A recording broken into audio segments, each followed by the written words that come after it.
Charles Darwin. Genius or monster? The name immediately arouses controversy among the biblical religions, who attack the scientific theory of evolution with a verve reminiscent of the Spanish Inquisition in full cry. So what makes Darwin's theory so dangerous? Many of us have no idea. We have a vague uneasiness that Darwin is a bad thing. But why? Darwin has given man the undeniable scientific proof to rid the world of biblical superstition and hate forever.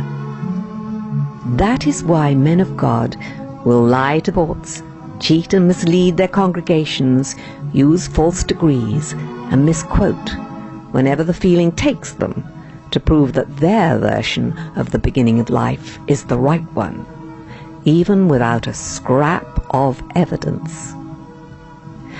For those of you, like me, who did not have the benefit of a science education, this is why the modern scientific theory of evolution strikes the fear of God into the religions based on the Bible. It is simple and devastating. The modern scientific theory of evolution proves beyond doubt there was no first man or first woman, as the ones described in Genesis, with the woman being conjured up out of the man's rib. No Adam and no Eve. Therefore, no original sin, no fall, and no need for God to send his only begotten Son to redeem the world. End of story. Without Adam and Eve and their act of disobedience to God, the religions based on the Bible have nowhere to go. The Bible without Adam and Eve is like Hamlet without the Prince of Denmark. Game, set, and match to the modern scientific theory of evolution. Darwin was a Christian. He knew what he'd done, even though at the time he didn't know how to prove it. He put off the fatal pronouncement for 20 years as he realized that this spelt the end to the established religions. He was right. The modern scientific theory of evolution is as sound as Newton's theory of gravity and Einstein's theory of relativity. Darwin came up with a mechanism of how evolution happens. He didn't have much, in fact any evidence for human evolution. The reason we know Adam and Eve didn't exist came primarily after Darwin.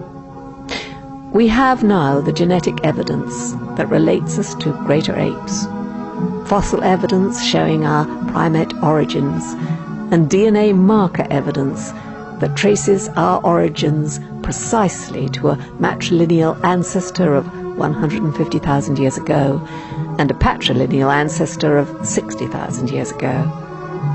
Darwin showed us the mechanism for how evolution works, but the physical evidence is the conclusive proof that we did in fact evolve and did not come from Adam and Eve.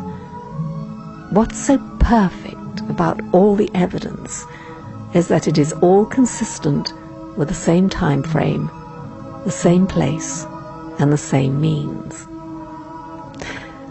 The heads of the theist religions, Judaism, Christianity, and Islam, know this only too well, but they have 2,500 years of investment in this myth, and they're not going to see their livings, power, and palaces disappear overnight, as should happen if the world woke up.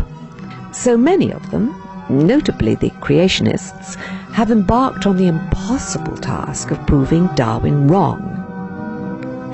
This is like King Canute trying to stop the tide coming in. But they're doing a very good holding job and are endangering the whole field of recognized science by muddying the waters in any way they can, even trying to force their unscientific claims into science lessons.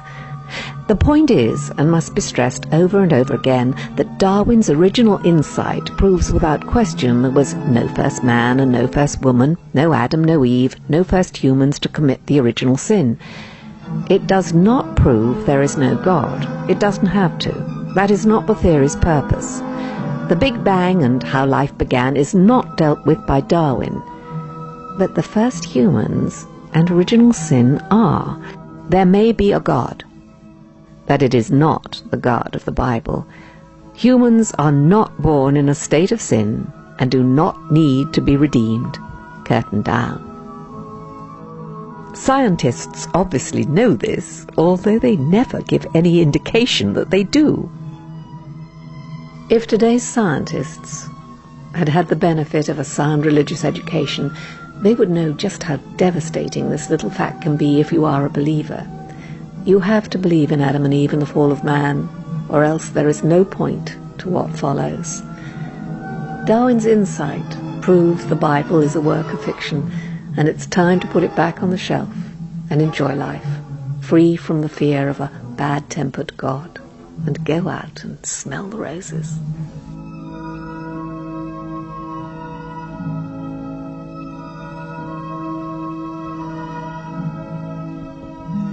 Science and the scientific infrastructure have made the world the wonderful, exciting place it is today. Now is not the time to plunge the world back into the dark ages, as the creationists would like, to a world of subjugation of women, bloody religious wars, eternal torment and compromised education. We have outgrown such Bronze Age nonsense. 2009 is the double centenary of Darwin's birth. Let us all celebrate this remarkable man.